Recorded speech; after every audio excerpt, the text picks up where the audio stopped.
Good morning, good afternoon, good evening, wherever you are in the world. Welcome to FPL Don't Panic. Game week 28, almost but not quite over.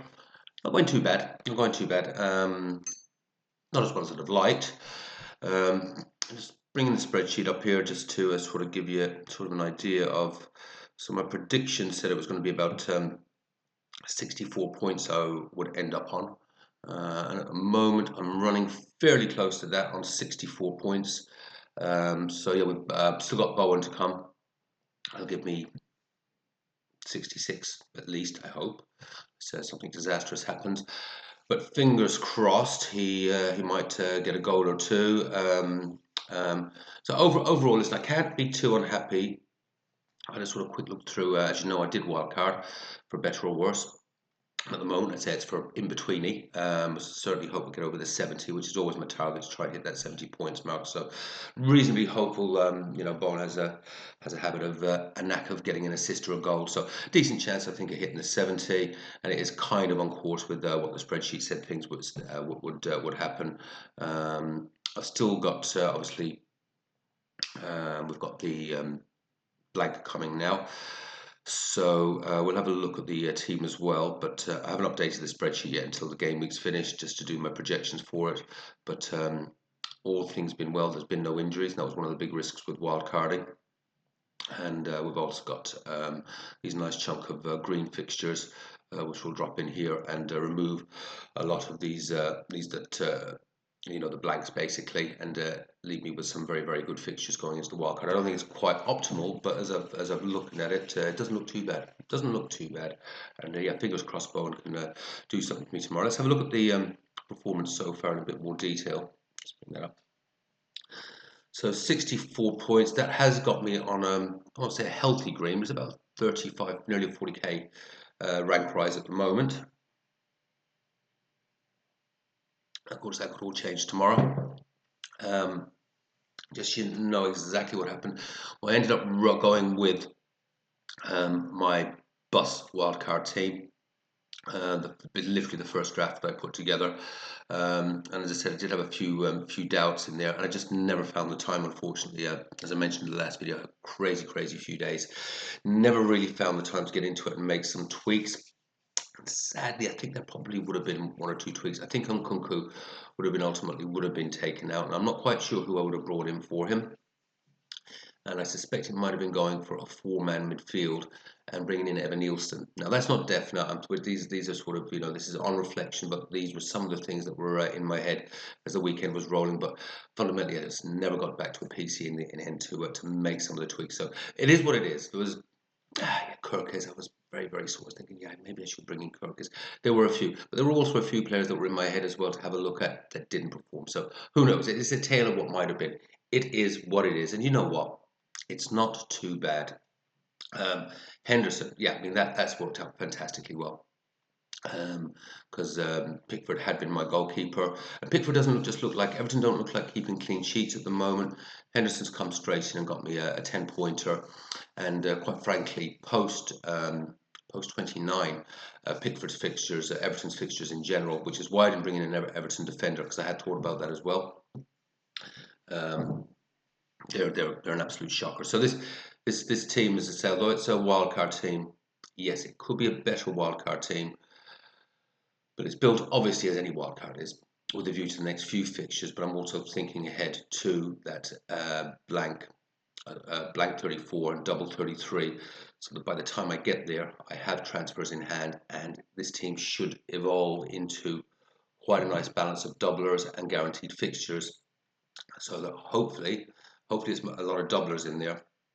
And then I can use my my transfers to maybe add in a few more and then manage my way out of it. Because as you know, I haven't got any chips left now. This is it. This is it for the season, to see how we can manage through and see if we can stick on that 70-point average. So Henderson, yeah, I mean that was the absolute plus coming in with that 10-pointer, particularly as Pickford did draw blank. Gabriel, I'm quite happy that he only got 2 points because it meant United scored and we didn't lose. So as a United fan, you're happy with that. As a Gabriel owner, as Arsenal once again found a way to concede. and that was probably. I had wondered about Gabriel or Timber. I'm going into what might have been, so I've stuck with Gabriel because I felt more of a goal threat. And of course, I think yet Timber did come up with the assist, didn't he? Um, Munoz, yeah, happy with that. An instant return on that. So yeah, pretty happy with that because I can't really say direct replacements, but I was wondering, do I hang on to Hoyson or something like that? And I thought, no, I just don't like the look of the Bournemouth defence at the moment. They've just become a bit shaky. And sure enough, out of a two goal lead, they managed to concede 2 goals and draw with Spurs. So you're quite happy with that on the Munoz side. And then Canate, I did want some Liverpool defensive cover, and still do. And I don't regret that decision. But Trent had to go, so I could do other things.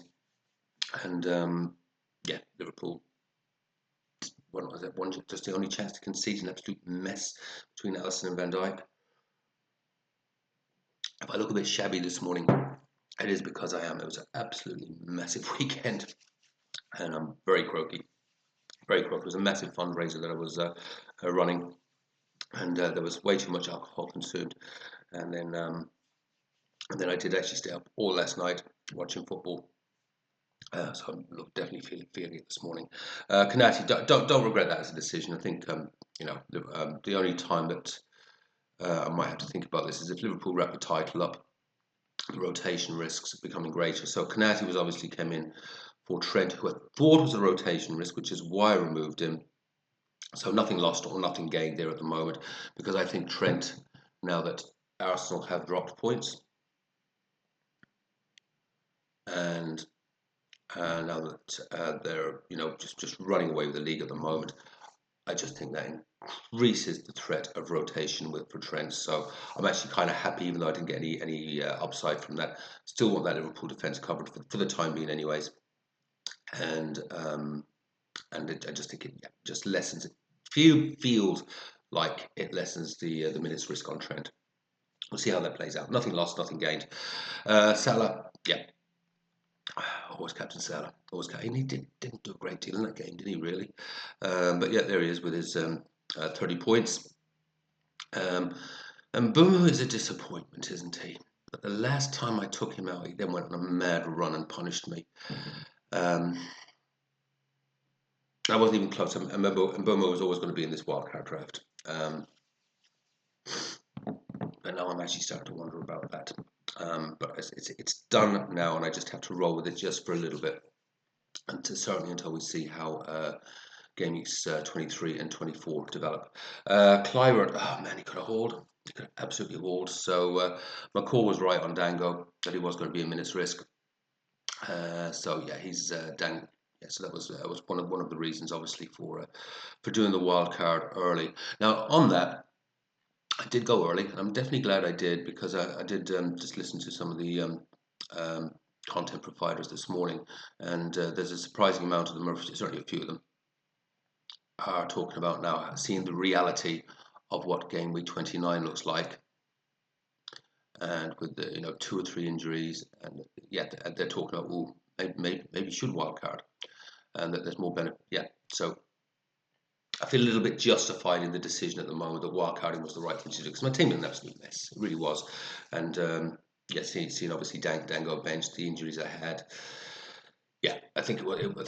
I think it was the right decision. And again, say time will tell on this, but I'm pretty happy having Clive, and I thought he looked great. Goal disallowed, hit the post as well. I think I was flicking between a few games, so I didn't catch all of the action. It was just things I was hearing and catching quickly. He could have had an absolute haul, but 5 points just justifies his inclusion, and some very good fixtures coming up. And yeah, he's looking good. I mean, he certainly is looking the best Bournemouth player, I would say, at the moment. Um, Nkunku, that's a mistake. I'm going to call that a mistake, but it was put in there in my it was put in there in my first draft, which never changed. Never got a chance really to go in depth into it. And I reflect on that now as a poor decision.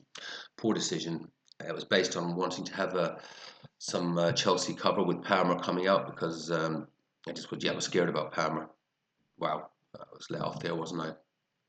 This 30k, 40k, 30. I'm just working out 38k green. I think it is.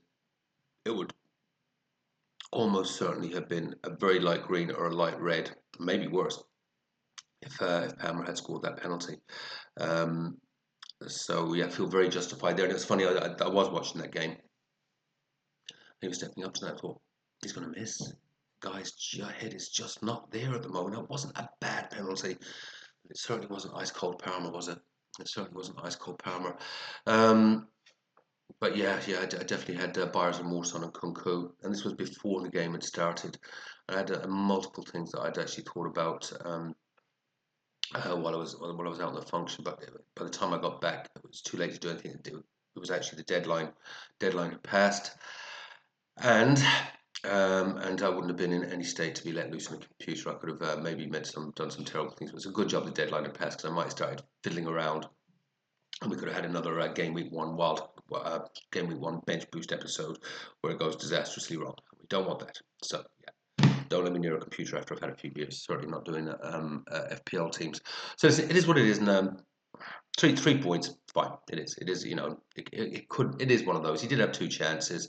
Didn't look confident at all in executing them and trying to hit the target. But you never know. He might do something for me next week. Wood, I mean, yeah, I mean, here's the thing, guys. If you're in your mini leagues and you've got a striker, one of your teams has got a striker, the teams you're chasing has got a striker that's scoring and hurting your rank. Give me a shout for the right price. I'll put them in my team. They're guaranteed to stop scoring. A la Wood, a la Haaland. Seriously, um, yeah. Didn't expect necessarily anything out of Wood this week, but you just never know with Wood and certainly, yeah, and Haaland. What were the options that I was thinking about? Evan Nielsen, definitely. That wasn't while I was doing the draft. That was post doing the draft. But I just had this reluctance to double up on Bournemouth at the moment because I think they've gone off the boil. But they still got 2 goals. It's against Spurs though, so I think anyone can score 2 goals against Spurs. We'll see how that develops. But Kluivert, I still think is the most likely. Um, but I thought, yeah, I did. I might have changed probably Strand Larson to Evan Nielsen. I think it might have been where I would have gone and removed Nkunku. I think ultimately that was probably what I would have done. I'd have just taken Nkunku into someone else because I got a little money in the bank and changed Strand Larson to Evan Nielsen. Again, it was tails of what might have been. Tails of what might have been. Um, yeah, Wood and Haaland. Nothing. I'm kind of glad Haaland blanked in a way because I think it means no one's going to buy him. I think everyone's, some will obviously buy him. But I think it will put a lot of people off him with a view to these next 2 fixtures. I still fancy these 2 games, and Haaland may well be just a temporary move for me. It just gives me that great big cash cow. Now, hopefully he bangs and gets me some points. But even if his returns are marked, because he's not absolutely not worth the money at the moment, absolutely not. But on this sort of wild card, I think to try and get some upside in the next few weeks, and then as we get then some clarity around 23, 24, and I'm going to have a big bundle of cash there, and that may be, and I suspect will be, to bring Isak back. Yeah, just see the way those doubles develop.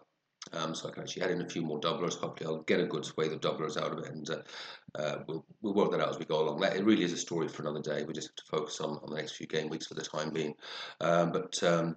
Yeah, hopefully not too many people buy Haaland, and because I do think he could become a key differentiator for the next 2 game weeks. That was the idea of doing this wildcard early to try and get some upside out of that and not take hits, because I think a few people have clicked pick team post this game week and they're gone, oh, so they've got to think, do they use their free hit, do they wildcard, or do they take even 1 or 2 hits to get 11 players out? It's a crappy game. I did watch that City Forest game. So few chances in it. It really, yeah, wasn't a great game of football at all. And of course, player that no one's talking about goes and get the goal for the Forest winners. Gibbs White, wasn't it? He's quite a little punt sometimes. He seems to pop up every now and again. His name seems to pop up a bit. In terms of the bench, I don't really have any benching regrets, despite that 6 points sitting on the bench there from Milenkovic. Yeah, it was never a consideration. I think, it was basically the right decision. And even if I hadn't done a wild card and had my other team, I think Milenkovic would have still been on the bench, and I would have probably played Howson out of the other team if I hadn't wild carded and just had been trying to play through. So no regrets there. And Jose Sa, 3 points there, but with a great fixture coming up. Let's have a look at the.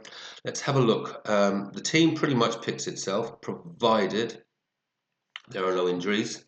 Yeah, provided there are no injuries, the team pretty much picks itself.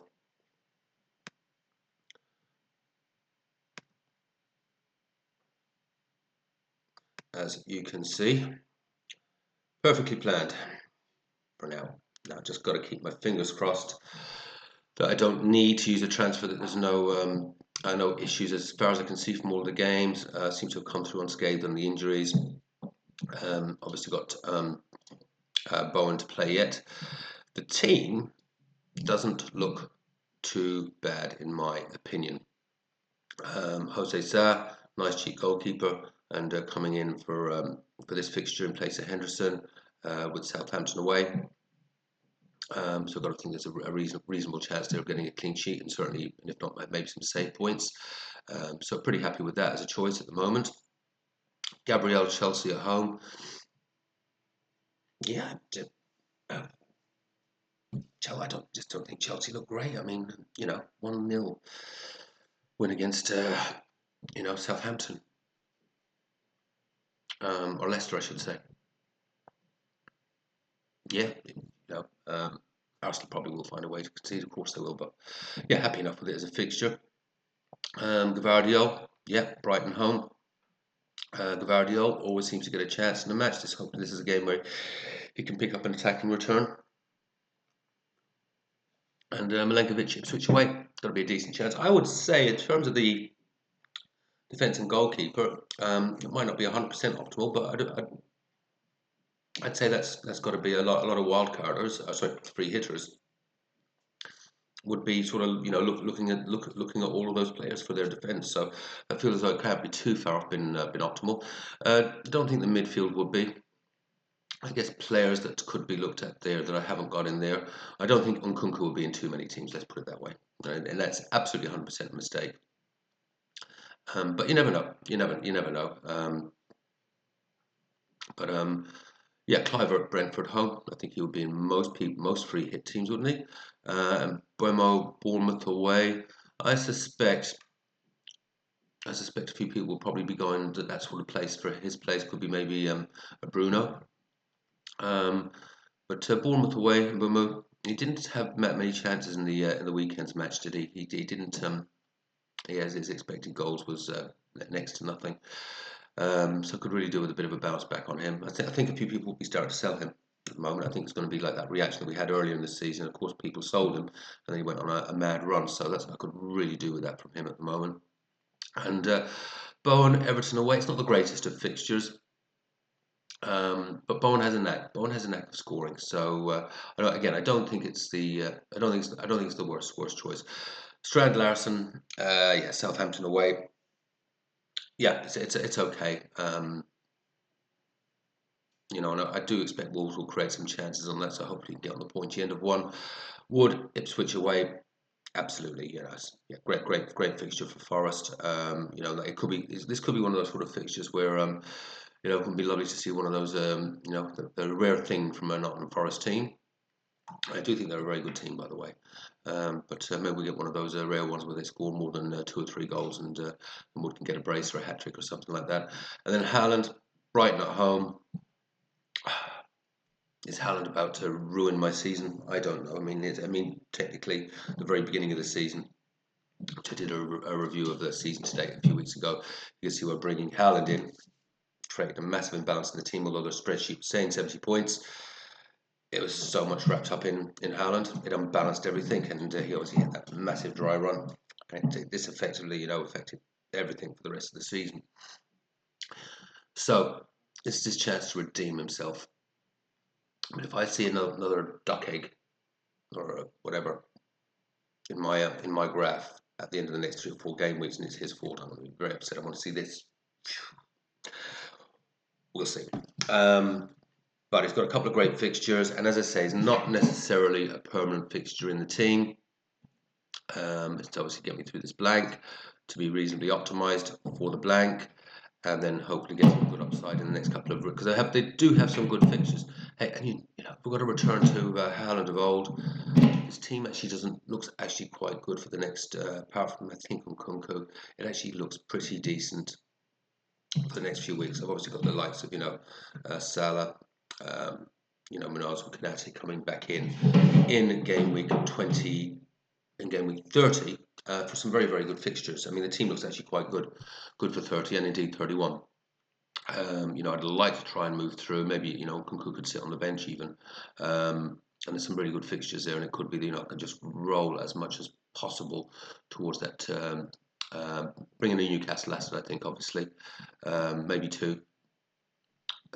But yeah, just really depends on that 33, 34. What I do with transfers. Again, we'll see how that goes. So that's my waffle for this morning. We've got obviously one more game to go. Fingers crossed for an Isak blank or an Isak benching. Sorry guys, I know a lot of you have still got him. And a Bowen brace. That would be mint, and then we'll be looking at a very, very healthy green. But as I say, these narratives very, very rarely play out the way we expect them. So we'll just have to see what happens. That's me for now. Very, very croaky, very, very tired days. Have fun, play your own game, don't panic, and we'll touch base after the last game of the game week.